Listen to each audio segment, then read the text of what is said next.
All right, Keith, now that the Friedkins officially have taken over Everton, we're getting closer to hopefully that new stadium getting a naming rights deal. Qatar Airways looks like potentially the front runner for that deal right now. Will that deal be above £10 million a year, give or take? Yeah, look, the sort of numbers I'm hearing are 10-year deals at about somewhere between the 10 to 15 mark. I think probably towards the upper end. There have been rumours of going as far as 20, but I think they'll probably go for a more stable, quality advertiser. Qatar Airways would be what in that category. So I think 10-year deal, 150 million would be a very good starting point if that's the case. But I think they're going to try and stretch it a little bit further. Of course, there's been a lot of links about Friedkin's Toyota links. That could still be in the background. But we're going to have to wait and see. But I think we're certainly on track for something at least of about 150 million for the total deal. And how quickly can Everton actually get this done? I know these first events are coming before Everton actually even play a competitive football match in the stadium. I imagine, the longer it takes, the lower potentially that deal could be because you want to be in there for that opening event. Yeah, you want to be in for the opening event. All the naming rights deals that I've done historically have always been actually in place for about a year before the actual opening, because that's when there's a lot of media attention focused on the new building.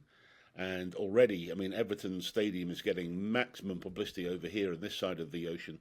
And I've got to say that, whoever's going to take it on should be getting into it sooner rather than later, because the start is a very big thing. And with test events, etc., it's going to be all over the media.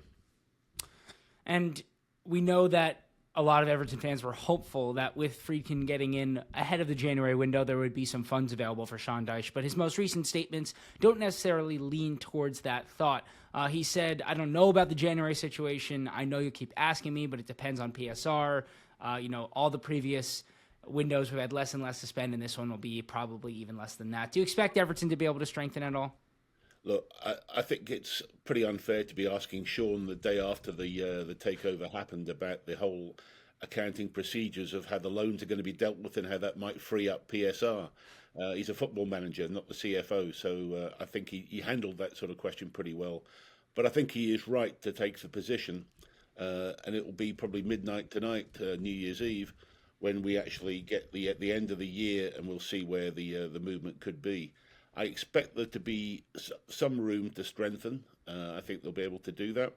I wouldn't be surprised to see a couple actually going out as well. I think there's going to be a bit of movement in the window. I would hope that Kevin Thelwell will want to impress the Friedkins, that he's got some good targets in mind and doing some good business as well, possibly with, as I say, maybe one or two out. So we'll wait and see, but I do expect the squad to be freshened up. I've been hearing that we're looking at possibly a right back and a winger. So we'll wait and see. And what kind of market will Everton be attacking for those players? Do you expect it to be the loan market? Do you expect it to be maybe going into the lower levels of English football, or kind of more of that Celtic and Rangers route of a little bit lesser known talents? No, I think it'll be more of a loan with an option to buy. I expect them to be shopping again in Europe, which is where they've had some success before. I think it'll be some reasonable, high-quality players, because we're looking to build now for the future, and so it'll be decent business, is what I'm expecting. I think that Thelwell's been had his hands tied behind his back. Now it's his time to show that he can really do the job, and it's time to move forward, depending on, of course, on the PSR limits. But I think there should be some freedom there to a degree, within them to be able to make some moves. And we are so stuck on talking about Sean Dyche, who will be the manager moving forward this season, next season. But Kevin Thelwell's in a similar situation, right? He also is looking to impress the Freakins to potentially keep that job, because as of right now, we're all talking as if he's got no chance at continuing in his role. No, look, I mean, they've preached stability from day one when they took over recently. And both Thelwell and Dyche are out of contract at the end of the season. I know there'll be a thorough evaluation of both positions, and I probably wouldn't expect any decisions until they've got their executive team in place as well.